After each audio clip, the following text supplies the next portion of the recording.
दूसरे लोग इंग्लिश में एक्सपर्ट होते हैं, लेकिन मैं एक्सपर्ट हूं न्यू बॉर्न बेबीज की लैंग्वेज में। और जब सिस्टम ने मुझे एक फॉरेन लैंग्वेज चूज करने का मौका दिया, मैंने बिना किसी हिचकिचाहट के सीधा बेबी लैंग्वेज सिलेक्ट कर ली थी। और तभी उसी दिन जब मैं बेबी सिटर के इंटरव्यू के लिए गया था, एक बड़ा बिजनेस बॉस अपनी रोते हुए छोटी बेटी को संभालने की कोशिश में बिल्कुल परेशान हो रहा था। लेकिन मैं तो उस क्यूट सी बच्ची की दिल की बात सीधा समझ सकता था। उसका पैर दुख रहा था, उसका मोजा खराब था और उसका टूटा फूटा रोना मुझे यही कह रहा था। मैंने तुरंत हाथ बढ़ाया और उसके छोटे से पैर से मोजा निकाल दिया। बॉस का चेहरा एकदम से गुस्से से काला पड़ गया। ये क्या कर रहे हो तुम, इतनी छोटी बच्ची है, मोजा उतारोगी तो उसे जुकाम हो जाएगा। पर मैंने एक्सप्लेन करने की जरूरत नहीं समझी। सीधा मोजा उल्टा किया और उसके सामने ही दिखा दिया। मोजे के अंदर कुछ एक्स्ट्रा थ्रेड्स थे जो बिल्कुल मोजे जैसे ही लग रहे थे। अगर ध्यान से न देखो तो पता ही नहीं चलेगा, लेकिन एक न्यूबॉर्न बेबी के लिए यह सीधा टॉर्चर जैसा था। मैंने मोजा उल्टा करके वापस उसको पहना दिया और उसका रोना एकदम से रुक गया। वो अपनी बड़ी बड़ी आंखें झपका झपका कर मुझे देखने लगी, जैसे उसने अभी अपना हीरो ढूंढ लिया हो।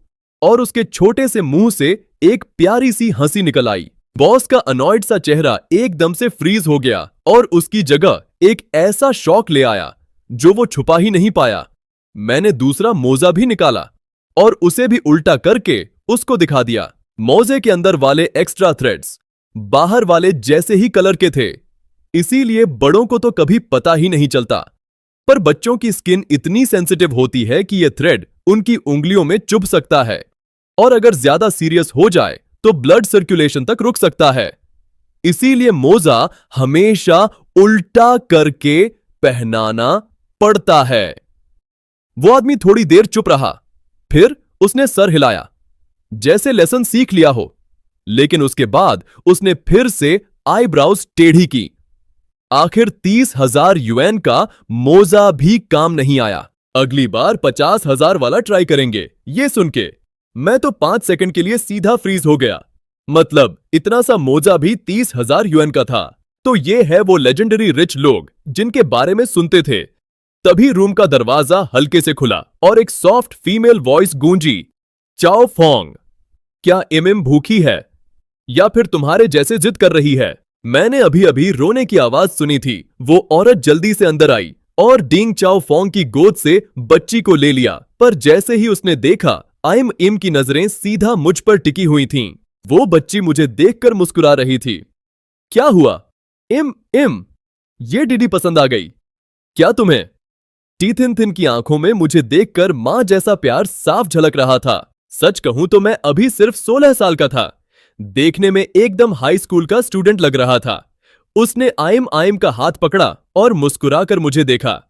यार, इन मां बेटी की ब्यूटी तो सीधा आइज के लिए एक शौक थी। सच में मैं भी उन्हें देखकर थोड़ा डैजल हो गया था। तभी अचानक डिंग चाओ फोंग को एक अर्जेंट कॉल आ गया और वो वहां से चला गया। पूरा कमरा एकदम से खामोश हो गया। टी थिन थिन की गोद में आईएमएम फिर से कसमसाने लगी। बहुत ज्यादा शांत हो गया था, इतना शांत कि मैं भी थोड़ा अनकंफर्टेबल हो गया। मैंने आसपास नजर दौड़ाई। इस रूम का साउंड प्रूफिंग कमाल का था, इतना क्वाइट कि डरावना लगने लगा। लेकिन इम तो मां के पेट में ही शोर शराबा सुनने की आदी थी, इसीलिए ये सन्नाटा उल्टा उसे और ज्यादा अनईजी कर रहा था। मेरे दिमाग में तुरंत एक आइडिया आया। मैंने अपने मुंह से एक बेसुरा सा ट्यून गुनगुना दिया और कमाल की बात, इम तुरंत चुप हो गई और शांत हो गई।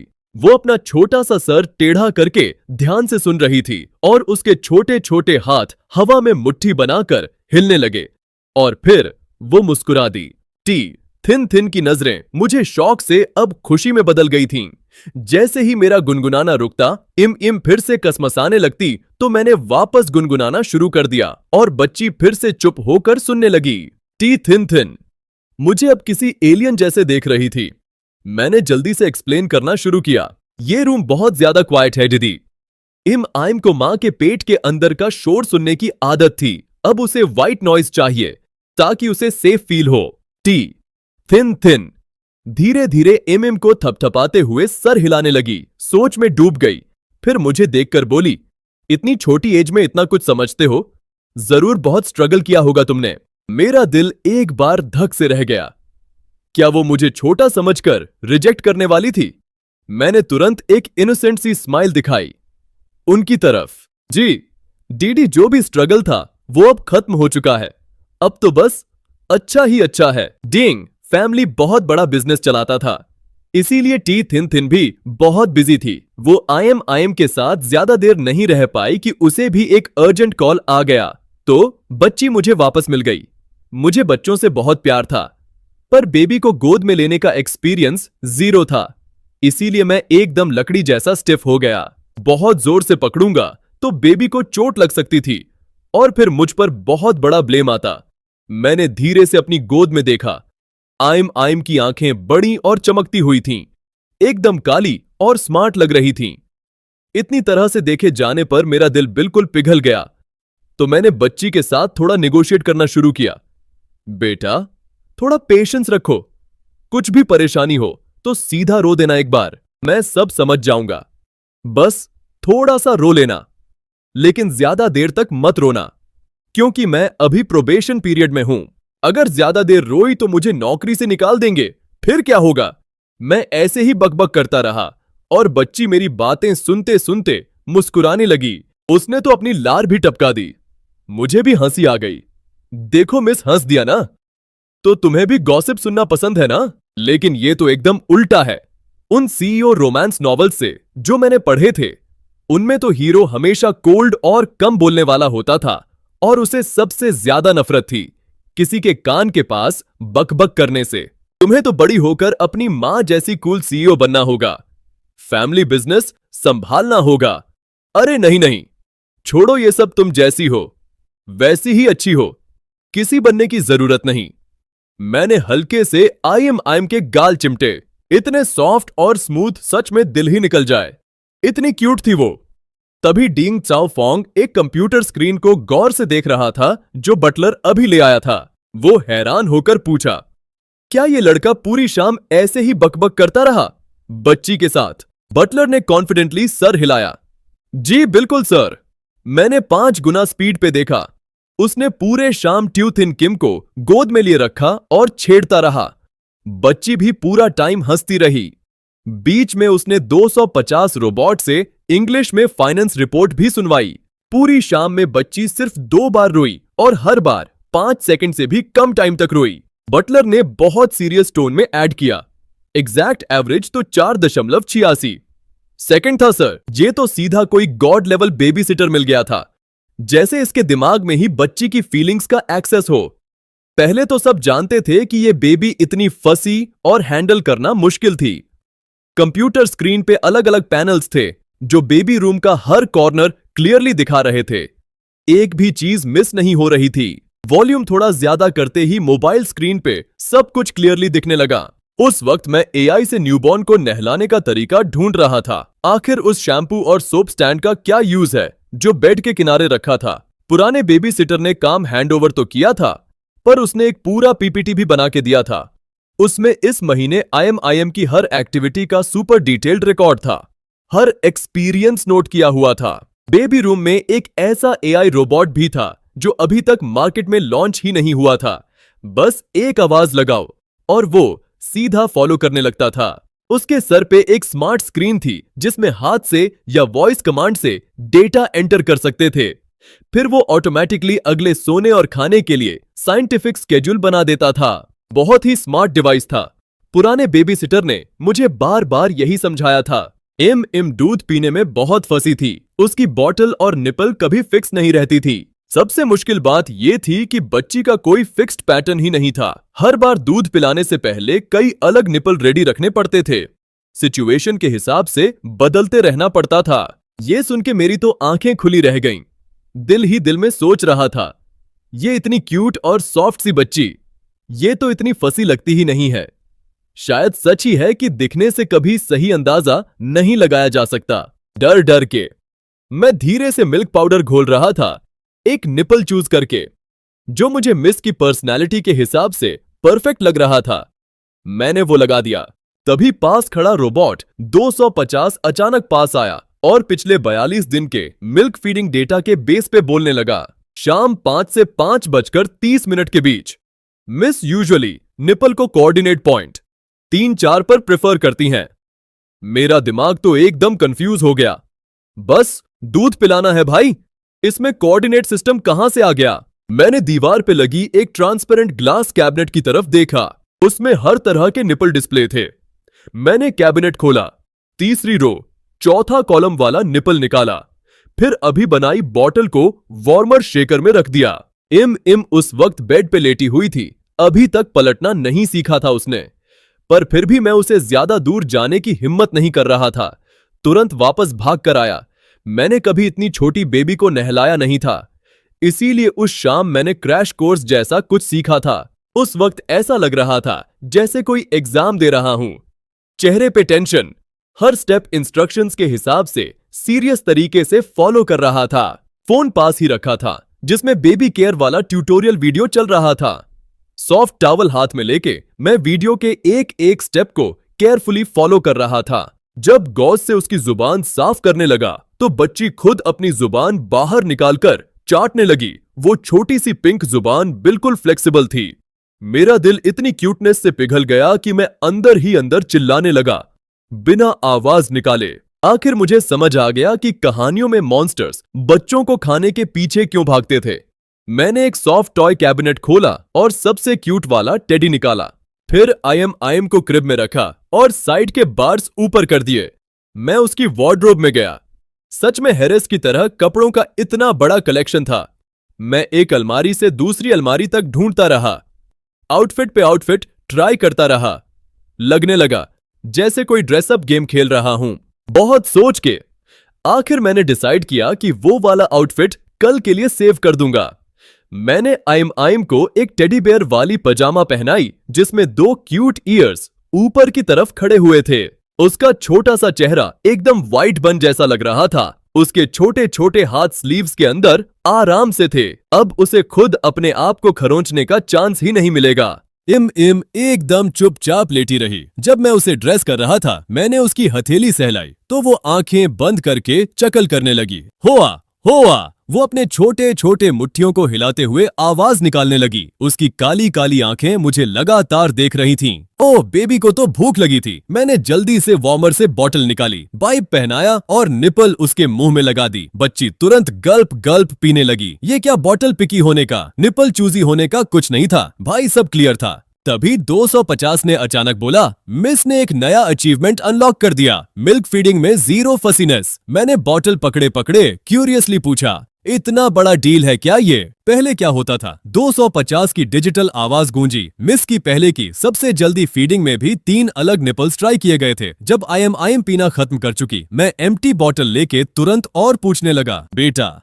मुझे बताओ ना, पहले तुम दूध पीने में इतनी फंसी क्यों थी? इम ने पेट भर खाकर एक एनर्जेटिक सी आवाज निकाली, जिसका मतलब था उस वक्त मुझे भूख ही नहीं थी। तो ये बात है, इतने दिनों से वो सिर्फ इसीलिए नहीं पीती थी क्योंकि उसे भूख ही नहीं थी। सब लोग बॉटल और निपल बदलते रहते थे। इसी कंफ्यूजन में बच्ची को भूख लग जाती, तभी वो पीती थी। बेचारी को बेवजह फसी ईटर का टैग मिल गया था। मेरी प्यारी सी मिस, अच्छा हुआ तुम थोड़ा बहुत बोल सकती हो, नहीं तो किसे अपनी बात समझाती। मैंने उसे बर्प कराया, एक टॉय उसके हाथ में दे दिया खेलने के लिए, फिर बॉटल वॉश करने चला गया। जब वापस आया तो आई एम गहरी नींद में सो चुकी थी। पास खड़ा 250 हैरान होकर बोला, ट्यू थिन किम ने बहुत दिनों बाद इतनी जल्दी नींद पकड़ी। मैंने अपनी नाक हल्के से रब्ड कर दी। मैं तो पूरी शाम इससे बकबक करता रहा, चाहे ये लोहे की बनी होती तो भी नींद को नहीं रोक पाती। मैंने बच्ची पे केयरफुली ब्लैंकेट डाली और तभी पहली बार इस बड़े लिविंग रूम से थोड़ा दूर गया। मैंने बटलर को ढूंढा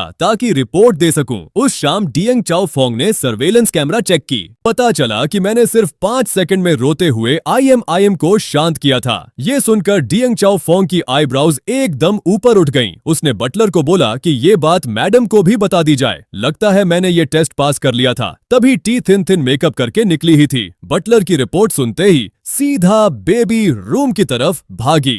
कॉरिडोर में ही मुझसे टकरा गई। आई एम सो गई। क्या मैंने तुरंत रास्ता दिया? फिर टी थिन के साथ वापस अंदर चला गया।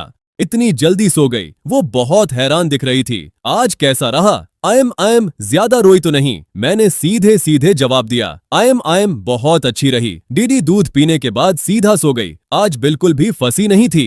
टी थिन थिन ये सुन के और भी शॉक्ड हो गई, क्योंकि पहले जो भी इसे हैंडल करता था उसे एक बात क्लियरली पता चल जाती थी। इम दूध पीने में बहुत फंसी थी, थोड़ी सी भी ना समझी हुई तो पीती ही नहीं थी। तभी पहली बार उसने मुझे बहुत गौर से ऑब्जर्व किया, शायद इसीलिए क्योंकि मैं बहुत यंग था, मैच्योर नहीं दिखता था, जैसे लोग बेबी को संभालने के लिए ट्रस्ट करते हैं। मुझे खुद नहीं पता था कि मैं बच्चों को इतने अच्छे से हैंडल कर लूंगा, और बच्ची ने मुझे रिजेक्ट भी नहीं किया। टी थिन थिन खुश होकर मेरा शोल्डर थपथपाने लगी। आई एम तुम्हें बहुत रिस्पेक्ट देती है, पहले तो सबको इतना मनाना पड़ता था, तब जाकर वो एक घूंट पीती थी।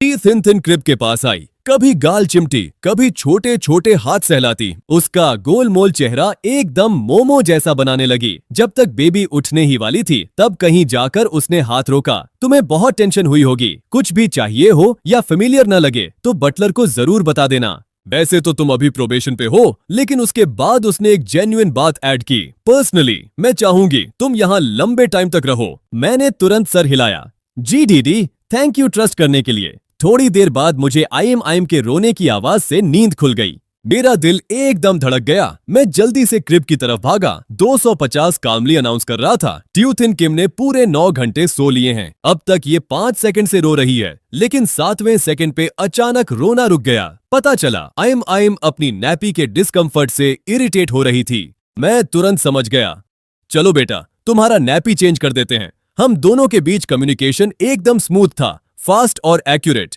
ट्यू थिन किम मुझसे खुश थी या नहीं मुझे नहीं पता, लेकिन मैं तो खुद से बहुत सेटिस्फाइड था। बिल्कुल समझदार बच्ची थी। मैंने चेंजिंग टेबल पे मैट बिछाई और उसका डायपर खोला, वार्म वाटर से उसे अच्छे से साफ किया और फिर जल्दी से नया डायपर पहना दिया। इम तुरंत मुस्कुरा दी, उसका छोटा सा प्यारा मुंह खुल गया और दोनों हाथ हवा में लहराने लगे।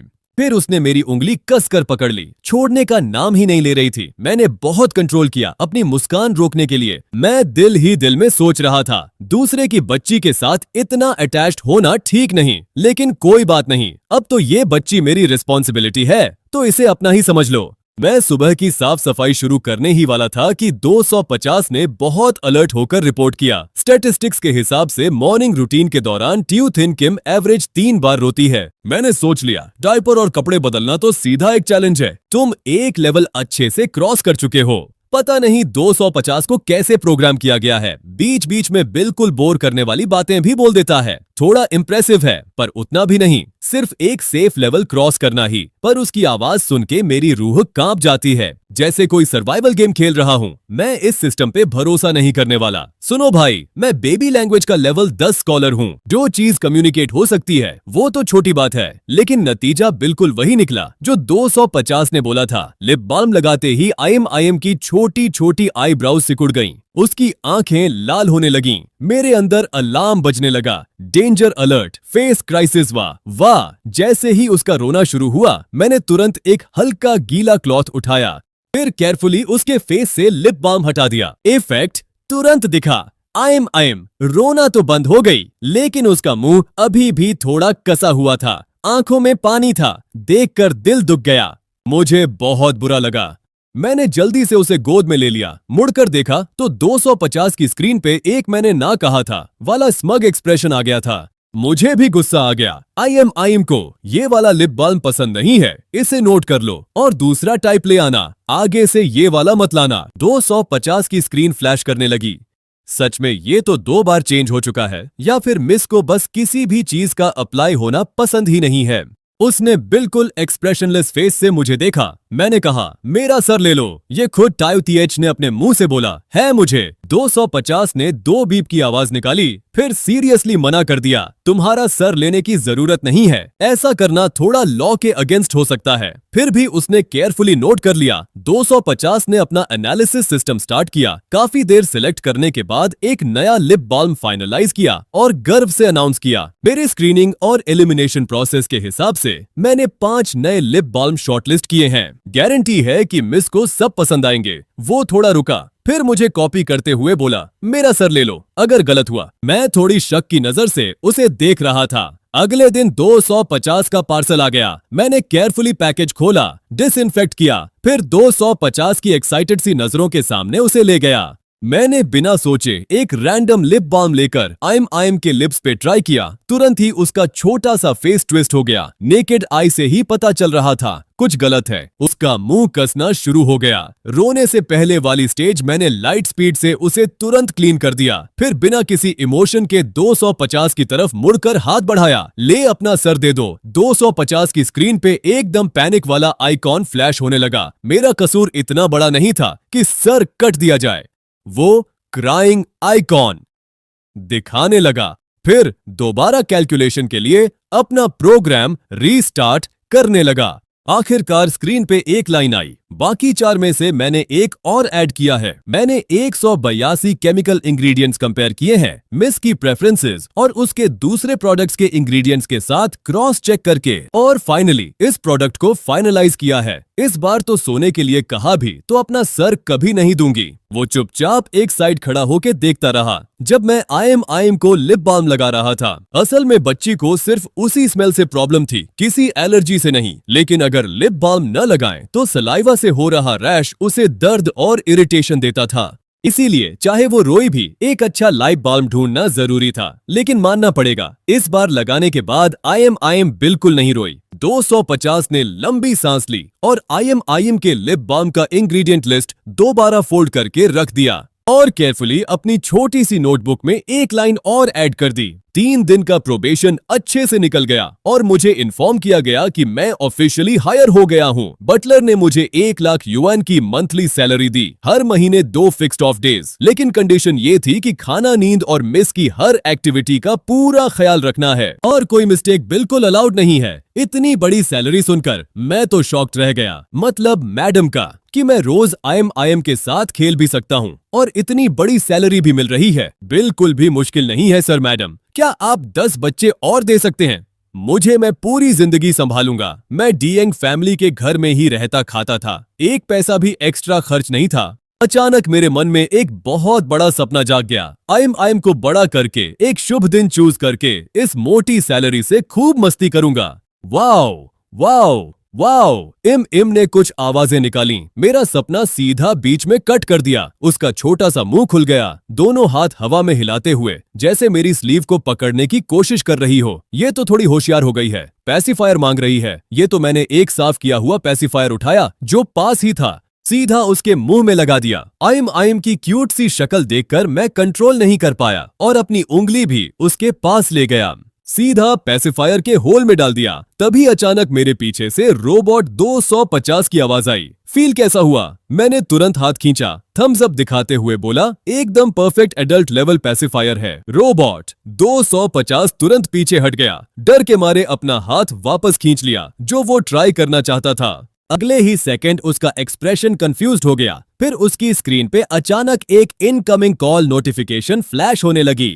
कॉलर आईडी था दादा, यानी आई एम के दादा, जो डी अंगजी फैमिली के चेयरमैन थे। मैं तुरंत पीछे हट गया ताकि 250 आगे आए। दादाजी 250 ने खुशी से रिसीव किया। दूसरी तरफ से आवाज आई, आई एम सो रही है क्या? 250 ने बोला, छोटी मैडम जागी हुई हैं। जी। 250 ने हाथ बढ़ाया और अपना एचडी कैमरा बच्ची के चेहरे के पास ले गया। इम एकदम चौंक गई, पैसिफायर भी गिर गई, मुंह से उसकी आईब्राउज सिकुड़ गईं। रोने के लिए रेडी हो गई, लेकिन मैं वहीं था। तुरंत आगे बढ़कर उसका छोटा सा हाथ पकड़ लिया। आई एम डर मत, मैं यहां हूं। आई एम ने एक बार हैरान सी आवाज निकाली, मुंह टेढ़ा हुआ, पर रोई नहीं। बस उसकी लाल आंखें 250 के हाथ में वाले कैमरा को देखती रहीं। कंफ्यूज्ड होकर, इतना क्यूट कंफ्यूज्ड एक्सप्रेशन देखकर दादाजी अपनी प्यारी पोती को इतने क्लोज से देख पाए। खुशी से उनकी आंखें बिल्कुल स्क्वीज हो गईं। बच्ची के प्यारे फेस को खूब निहारने के बाद दादाजी ने 250 से कहा, आज रात टी थिन थिन और च्यो फोंग को एक मैसेज दे देना। अगले 2 दिन में टाइम निकालकर बच्ची को एक बार घर ले आओ। दादी यहां आ गई हैं। दादी बहुत याद कर रही हैं। इम कोजी। दादाजी मुझे भी दादी से मिलने जाना है। रोबोट 250 की आवाज में बहुत एक्साइटमेंट थी। आना है तो आ जाओ, किसने मना किया है? दादाजी की आवाज में हंसी झलक रही थी। आइम का अच्छे से ख्याल रखना। 250 ने कॉल कट करते ही अपनी स्क्रीन पे एक स्माइलिंग आइकॉन फ्लैश किया। मैं अभी मैडम और सर को इन्फॉर्म करने जाता हूं। मुझे इस रोबोट को इतने एफिशिएंटली मैसेज भेजते देखकर हैरानी हो रही थी। TUTHN सर ने कहा है कि तुम IM के कुछ दिन के कपड़े पैक कर लो। सुबह 8 बजे तुम सबके साथ जाओगे। मेरी आंखें तुरंत चमक गईं। अच्छी याद दिलाई। इन पिछले कई दिनों से मैं इस मैंशन से एक बार भी बाहर नहीं गया था, न ही किसी से मिला था। रोज बस 250 के साथ बकबक करता था या IM से खेलता था। 250 ने एक बार कॉन्वर्सेशन में इंटरफियर करने की कोशिश की, पर कामयाब नहीं हुआ।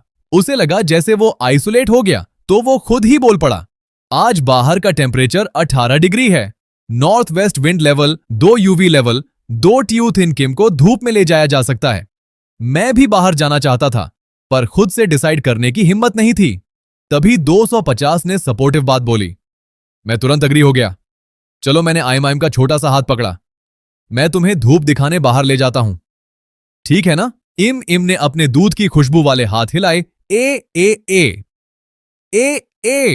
कहते हुए 2 बार बोला, फिर वापस मुस्कुरा दी। कितनी क्यूट है। पता नहीं, चलो मैं तुम्हें नए कपड़े पहनाता हूं। मैंने एक बहुत क्यूट शार्क डिजाइन वाला आउटफिट लिया और IM को सर से पांव तक रैप कर दिया। उसका गोला सा शेप देखकर मैंने कंट्रोल नहीं किया और एक बार गाल चिमटा दिया। इस वक्त 250 स्ट्रोलर को रूम से बाहर ले आया। मैंने केयरफुली IM को स्ट्रोलर में बिठाया। उसके ऊपर थोड़ा ब्लैंकेट भी डाला। मैंने एक क्यूट टेडी बेयर उसके हाथ में दे दिया और थोड़ा वार्म पानी भी तैयार किया। 250 ने उसे हल्के से उठाकर अपने हीट कीपिंग बॉक्स में रख दिया। लिफ्ट से निकलते ही 250 आगे आगे चलने लगा। रास्ता दिखाने में IM को छेड़ता हुआ पीछे पीछे स्ट्रोलर पुश करता गया। मैंशन बहुत शांत था। बटलर थोड़ा दूर से TU थिन किम की आवाज सुन चुका था और उसी आवाज की तरफ चल पड़ा। उसने 250 को आगे चलते देखा, फिर बोला, आज धूप बहुत अच्छी है। TUTHN, TU थिन किम को घूमने ले जाओ। बाहर। मैंने सर हिलाया। जी, याद है, कुछ चाहिए तो बेल बजा दीजिएगा। बटलर थोड़ा सोच के अपनी जैकेट से एक चीज निकाली। एक काले रंग का वॉकी टॉकी था जो आधी हथेली जितना बड़ा था। मुझे दे दिया। बोला, इसे अपने साथ रखना। दरवाजा बंद होते ही मुझे समझ आया क्या बटलर डर रहा था कि मैं छोटी मैडम को भगा लूंगा। मार्च के आखिर में मौसम न गर्म था न ठंडा। मैंशन के ग्राउंड फ्लोर के पीछे वाले दरवाजे से सीधा बैक गार्डन तक जा सकते थे। पता नहीं IM पिछली बार कब बाहर गई थी। बच्ची बहुत एक्साइटेड थी। जब भी एक बर्ड ऊपर से उड़कर गुजरता तो वो ऊ ऊ करके खुश हो जाती। आसपास के प्लांट्स और फ्लावर्स को हवा में हिलते देखकर भी वो हंस रही थी। अकेली आराम से लेटी थी। अपने छोटे छोटे हाथों से हवा पकड़ने की कोशिश करती और खुद ही मुस्कुरा जाती। 250 ने IM के फेस को एक बार स्कैन किया और बोला, मेरे डिटेल्ड एनालिसिस के हिसाब से अभी TU थिन किम बहुत खुश है। मुझे तो कुछ बोलना ही नहीं आया। भाई, ये तो दिख ही रहा है, इसमें एनालिसिस की क्या जरूरत है। 250 को मेरा टॉन्ट समझ नहीं आया। फिर लॉयल्टी दिखाते हुए बोला, होप है TU थिन किम हमेशा ऐसे ही खुश रहे। मैं बस मुस्कुरा दिया, कुछ बोला नहीं। पैदा होते ही ये बच्ची एक्सपेंसिव परफ्यूम जैसी लग्जरी लाइफ में आई थी। कुछ वक्त पहले ही VIP स्पेशल केयर सेंटर से निकली थी। सच में जैसे कोई नॉवल का स्टैंडर्ड रीइंकारनेशन हो। शायद पूरी जिंदगी में सिर्फ शुरू के 2 साल में ही इसे थोड़ी तकलीफ होनी थी। भूख न होने पर भी जबरदस्ती दूध, वॉशरूम की जरूरत न होने पर भी फोर्स किया जाता, नींद न आने पर भी जबरदस्ती सुलाया जाता। लेकिन अब तो मैं हूं ना यहां। ये छोटी छोटी इरिटेशंस भी खत्म हो जाएंगी। इम को कपड़े पहनाने के लिए भी हाथ हिलाने की जरूरत नहीं। बस मुंह खोल दो, दूध पी लो, फिर सो जाओ। उठने के बाद फिर खाओ। वो अभी नींद से उठी थी। अकेली ए बू करके खेल रही थी। मैंने उसे पेट के बल पलट दिया ताकि वो अपना सर उठाने की प्रैक्टिस करे। बच्ची पेट के बल पड़ी हुई थी। कुछ दिखाई नहीं दे रहा था तो उसने पूरे जोर से दोनों हाथों से खुद को ऊपर उठाने की कोशिश की, अपना सर उठाने के लिए, ताकि बगल में हो रही बातें सुन सके। लेकिन उसके गोल गाल और पेट ने काफी स्पेस ले रखा था।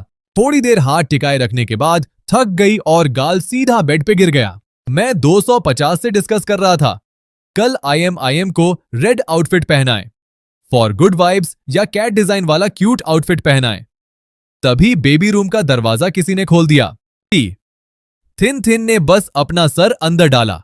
उसने दोनों को रूम में देखकर मुस्कुराते हुए पूछा, मुझे लग रहा था आप लोग बिजी हो, सब ठीक है ना? मैं तुरंत खड़ा होकर बोला, जी डीडी कुछ नहीं, सब ठीक है। फिर थिन थिन अपनी 2 उंगलियां आपस में खेलती हुई बोली, एकदम नए नए मां जैसी नहीं लगती? डियंग चाओ फोंग ने उसे इतना पैम्पर कर दिया है कि वो अभी भी एक बच्ची जैसी है। खुद आईएमएम को नहलाना चाहती थी। आज का टेम्परेचर ठीक है, क्या नहलाने के लिए मुंह से कहती है? नहलाना है पर एक्सप्रेशन देखकर लग रहा है बस बच्ची के साथ खेलना चाहती है। 250 ने तुरंत एक डेटा शो किया। बेबी बाथरूम का टेम्परेचर अभी 23 डिग्री है। हीटर ऑन करने के 3 मिनट में 28 डिग्री हो जाएगा। डीडी अभी ऑन करूं? क्या करो? थिन थिन खुशी से चमक उठी। हर चीज खुद करने की जिद थी। एक परफेक्ट मां बनने की कोशिश कर रही थी। थिन थिन ने आईएम को गोद में लिया, क्योंकि रात को भी वो बार बार चेक करने आती थी। इसीलिए आईएम अपनी मां को भूलती नहीं थी। गोद में लेते ही मुस्कुरा देती। ए करते हुए उसका छोटा मुंह कभी खुलता कभी बंद होता। इतना क्यूट कि थिन थिन का दिल पिघल जाता। मैं बाथरूम में सब कुछ रेडी करके अभी निकला ही था, तभी थिन थिन ने बुलाया, TUTHN, कल तुम्हें 2 दिन की छुट्टी दे रहे हैं। ये तुम्हारे फिक्स्ड ऑफ डेज में काउंट नहीं होगी। हम लोग आईएम को 2 दिन के लिए दादा दादी के घर ले जा रहे हैं। अरे वाह, ये तो सीधा बोनस लीव है। मैंने तुरंत हाँ कर दी। कोई प्रॉब्लम नहीं है दीदी। इम के सोने के बाद मैं थोड़ा सामान पैक कर दूंगा आपके लिए ले जाने को। अगले 2 दिन कुछ भी जरूरत हो तो आप 250 को बोल सकती हैं, या फिर मुझे सीधा कॉल कर सकती हैं। ठीक है। थिन थिन ने आईएम को लेके बाथरूम में गई। उसने बच्ची को वार्म पैड पे लेटा दिया। 250 और मैं बगल में खड़े रेडी स्टैंस में खड़े थे। थिन थिन के हाथ एकदम कॉन्फिडेंट और फ्री स्टाइल में चल रहे थे, जैसे किसी एक्सपर्ट की तरह। लेकिन हर मूव एकदम टेक्स्ट बुक जैसा परफेक्ट था, कोई मिस्टेक ही नहीं। आईएम जैसे ही पानी में गई, थोड़ा कंफ्यूज सी दिखी। फिर वो खिलखिलाकर हंसने लगी। जब थिन थिन ने उस पर पानी स्प्रे किया, वो और जोर से हंसती और पानी स्प्रे होता, फिर और हंसी आती। थिन थिन 3 सेकंड तक बच्ची की आंखों में देखती रही। आखिरकार खुद भी रोक नहीं पाई और खिलखिला के हंसने लगी। अभी डियंग चाओ फोंग ऑफिस से घर लौटकर अंदर आया। देखा तो पूरा बाथरूम हंसी से गूंज रहा था। क्या ही नहलाना हो रहा है इस वक्त। यहां तक कि इंसान नहीं होने वाला 250 भी इतना हंस रहा था कि उसकी स्क्रीन पे अलग अलग रैंडम टेक्स्ट चलने लगा। वो मुस्कुराकर अपनी बीवी और बच्ची को देखने लगा। क्या हुआ, इतना खुश क्यों हो? मुझे भी शेयर करो ना। क्या बात है? मैं तुरंत समझ गया। 250 को लेके बाहर निकल गया ताकि फैमिली तीनों को अपना टाइम मिल सके। थोड़ी देर बाद जब मैं मैंशन के एक कॉर्नर में कुछ काम कर रहा था, तभी बाथरूम से आईएम के रोने की आवाज आई। मेरा दिल धक से रह गया। हाथ में जो था वो छोड़कर मैं तुरंत बाथरूम के दरवाजे की तरफ भागा। सर दीदी क्या हुआ? इम को दरवाजा खुलते ही देखा। डियंग चाओ फोंग वरीड फेस लेके एक साइड खड़ा था और थिन थिन आईएम को टाइटली होल्ड किए थी। ऊपर से काम दिखने की कोशिश कर रही थी, पर उसकी आंखें मेरी तरफ मदद मांगती दिख रही थीं। बकेट का पानी थोड़ा ठंडा लग रहा था, इसीलिए मैंने वार्म पानी मिक्स किया। अभी टेम्परेचर न ज्यादा गर्म है न ठंडा। थिन थिन ने पानी का थर्मोमीटर मुझे दिखाया। ये शावर हेड न्यूबॉर्न के लिए स्पेशली डिजाइंड है। इसमें टेम्परेचर कंट्रोल सिस्टम है। अगर कोई फॉल्ट आए और पानी गर्म हो जाए तो तुरंत ऑटोमेटिक ऑफ हो जाएगा। इसका मतलब बेबी जलने का चांस बिल्कुल नहीं है। मैंने एक बार रूम को गौर से देखा। पास जाकर धीरे से अपनी उंगली से आईएम की आंखों के आंसू पोंछ दिए। बच्ची रोना तो बंद कर चुकी थी, बस स्निफल कर रही थी। मैंने उसे गोद में लिया, फिर वापस बाथटब में रखा। लेकिन थोड़ी देर में वो फिर से रोने लगी। इसका रोना सुन के मैंने तुरंत समझ लिया क्या प्रॉब्लम है। मैंने हाथ बढ़ाकर पानी तुरंत बंद कर दिया, फिर मुड़कर एक्सप्लेन किया। बच्ची कह रही थी कि कुछ चीज बार बार उसके मोन पे स्प्रे हो रही है, इससे इरिटेशन हो रही थी। ये सुन के डियंग चाओ फोंग ने ऊपर से नीचे पूरा ऑब्जर्व किया। वो आगे गया और शावर हेड उठाया, पास वाले वॉश बेसिन पे ले गया, अपने हाथ पे पानी ट्राई किया। वाटर फ्लो बहुत ही सॉफ्ट था, बिल्कुल जेंटल, लेकिन शायद एक बेबी के लिए यह भी काफी स्ट्रांग फील होती है। उसने समझकर सर हिलाया। ओह, अब समझ आया ये बात है। गलती मेरी ही थी। ये बोलते हुए उसने शावर हेड को बाथटब के किनारे पे फिक्स कर दिया। इससे पानी सीधा IM पे नहीं गिरेगा, लेकिन ट्यूब में पानी भरता रहेगा ताकि बच्ची को सेफ फील हो। IM ने मम्मी की दी हुई उंगली कसकर पकड़ ली। उसका छोटा सा फेस अभी भी आंसुओं से गीला था, पर मुंह में दोनों पेरेंट्स के लिए एक प्यारी सी स्माइल आ गई। एक पल के लिए डिएंग चाओ फोंग को लगा जैसे वो एक्स्ट्रा है यहाँ। अच्छी बात थी कि मैं बहुत समझदार था। मैंने उस एक्स्ट्रा डिएंग चाओ फोंग को साइड में लेके उसे बच्ची के नहलाने के सामान के बारे में समझाया। नहलाना खत्म होने के बाद, लोशन लगाने के बाद मैंने उस क्यूट सी छोटी टेडी को उठाया और मास्टर बेडरूम में ले गया। मैं तो कभी उनके प्राइवेट रूम में ज्यादा अंदर नहीं जाता था। 250 आगे दरवाजा खोल देता था। डिएंग चाओ फोंग अपनी क्यूट सी बेटी को देखकर बहुत खुश मूड में आ गया। उसने IM को गोद में लेके बार बार किस करना शुरू कर दिया। एक हैंडसम और एलिगेंट आदमी अपनी सॉफ्ट मिल्क स्मेल वाली प्यारी बेटी को गोद में लिए हुआ था। एकदम perfect ideal father figure scene था। अचानक मुझे थोड़ा जेलस सा फील हुआ। दीदी, मैंने दूध पिलाना खत्म कर दिया है। थोड़ी देर में बच्ची सो जाएगी तो मैं बाहर जा रहा हूं। कल सुबह अगर IM उठे तो बेल दबा देना। मैं आकर उसकी क्लीनिंग और कपड़े बदलवा दूंगा। डींग। चाओ फोंग ने मुझे बहुत जेंटल आंखों से देखा। ठीक है, तुम्हें काफी स्ट्रगल करना पड़ता है। लेकिन अगले दिन सुबह सुबह घर में फिर से हंगामा मचा हुआ था, जैसे कोई मार्केट क्रैश हो गया हो। मैंने देखा IM जोर जोर से रो रही थी। उसके बॉडी से पसीने की बदबू आ रही थी। वजह यह थी कि डिएंग चाओ फोंग को लगा बच्ची को ठंड लग जाएगी, इसलिए उसने कई लेयर्स ब्लैंकेट एक साथ लगा दी थीं। बस ये सोचकर कि सांस न रुके, वो काफी था। अच्छा हुआ आधी रात को टी थिन थिन जागी। देखा बेटी का फॉरहेड पसीने से भीग गया था। जल्दी से सारी ब्लैंकेट्स हटाकर बच्ची को अपनी तरफ लेके सो गई। जाने से पहले मैंने कपल को एक सॉफ्ट और खुशबू वाली IM वापस दे दी। पहले जैसी ही 250 भी मेरे पीछे पीछे भाग रहा था। लग रहा था काफी एक्साइटेड है। जाते जाते उसने एक हल्की सी सैड साउंड निकाली, क्योंकि अब 2 दिन मुझसे दूर रहना पड़ेगा। मैंशन से बाहर निकलते ही मैं ऐसे फील कर रहा था जैसे कोई कैदी आजाद हुआ हो। पॉकेट में आधी सैलरी थी, यानी 50,000 युएन। मैं सीधा अपने पसंदीदा फ्राइड चिकन शॉप में घुस गया, पेट भर खाने के लिए। हाँ, मेरे पास इतना ही तो लग्जरी ऑप्शन था। जब पैसा हो तो बस खाना ही खाना हो। डिएंग फैमिली का खाना तो बहुत हेल्थी और लाइट था। मेरे लिए तो वो बिल्कुल जैसे वेजिटेरियन फास्टिंग जैसा था। पिछले कई दिनों से मेरी भूख ही नहीं रही थी। खाना खत्म करके मैं मॉल की तरफ चला गया, कुछ नए कपड़े लेने के लिए। फिर दूसरी फ्लोर पे एक मैसाज पार्लर में गया, खुद को रिलैक्स करने। आखिरकार अपने रेंटेड रूम में वापस आकर पूरा एक दिन रात सो गया। लेकिन ज्यादा देर नहीं हुआ था कि 250 का वीडियो कॉल आने लगा। मैंने कॉल उठाया। एक क्वाइट जगह ढूंढकर दीवार के कोने में जाकर कॉल रिसीव किया। हेलो 250, क्या हुआ ट्यू? THNM M रोते जा रही है, कुछ भी करके चुप ही नहीं हो रही।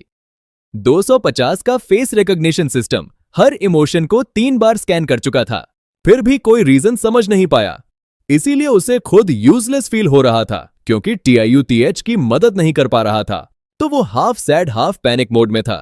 कैमरा स्क्रीन के थ्रू मैंने देखा दूसरी तरफ का एनवायरनमेंट DNG फैमिली जैसा ही लग्जूरियस सजा हुआ था।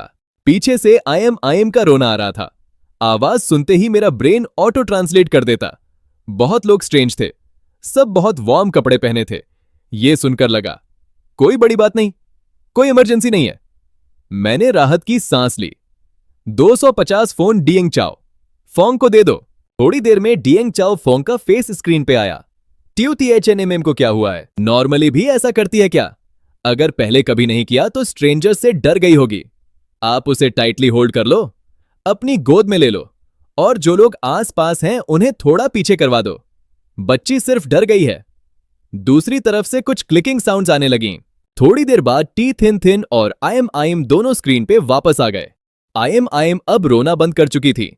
लग रहा था रोते रोते थक गई थी। उसकी आंखें बंद होने लगीं। नींद से एक सो जाए तो सब ठीक हो जाएगा। IM को शांत देखकर मुझे भी राहत मिली।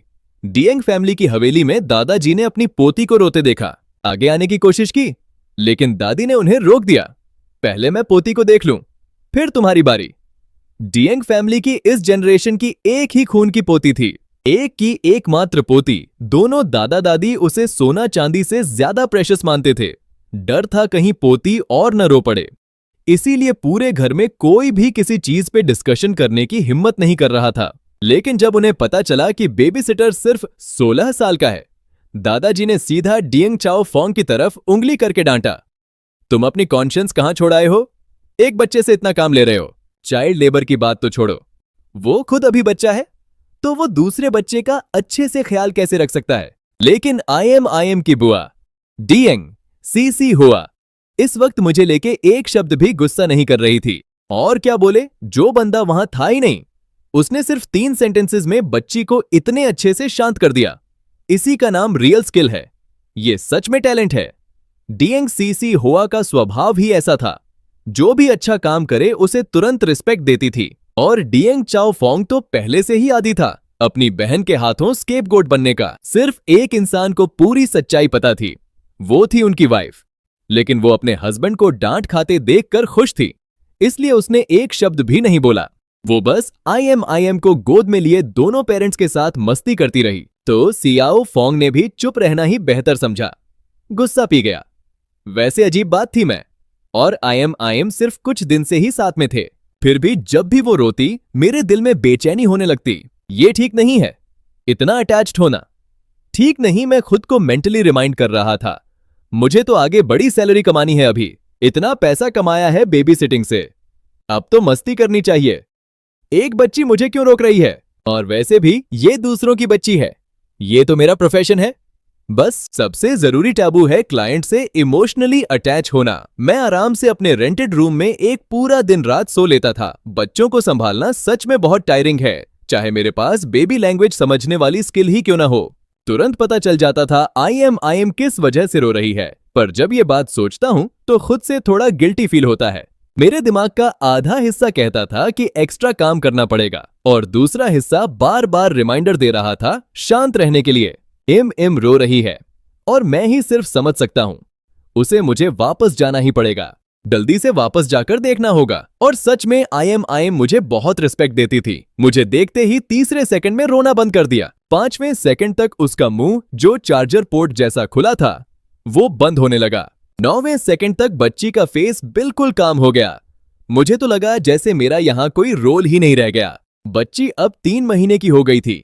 ये एक टर्निंग पॉइंट स्टेज थी। स्ट्रेंजर्स को पसंद न करने से अब प्यार पसंद करने लगी थी। मैंने ये बात डियंग चाओ फोंग को हिंट दिया था। पहले ही मुझे पता है आप और मैडम दोनों काफी बिजी रहते हैं, लेकिन ट्राई करें, रोज थोड़ा टाइम निकालकर बच्ची से मिलने आएं।